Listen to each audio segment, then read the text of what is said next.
So hello বন্ধুরা, তোমরা সবাই কেমন আছো? আশা করি খুব ভালো আছো, আর আমিও খুব ভালো আছি। তো হাই, আমি তোমাদের মল্লিকা, চলে আসলাম আবারও নতুন একটা মিনি ব্লগ নিয়ে। তো ভিডিওটা শেষ পর্যন্ত দেখতে থাকবে, আশা করি তোমাদের সবারই ভালো লাগবে।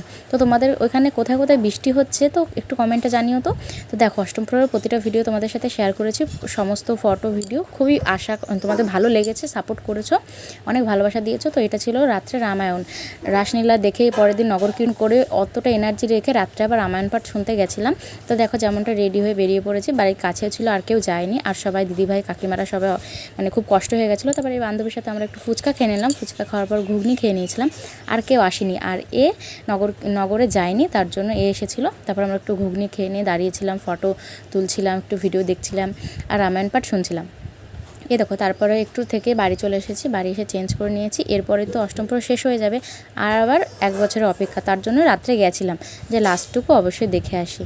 তো কেমন লাগলো অবশ্যই ভিডিওটা তোমরা জানাবে, সাথে থাকবে, পাশে থাকবে, শেষ পর্যন্ত দেখতে থাকবে, অনেকটা ভালোবাসা দেবে। তো দেখো, চেঞ্জ করে নিয়েছি, আসবো নেক্সট ভিডিও নিয়ে। এ পর্যন্তই আসছি, বাই।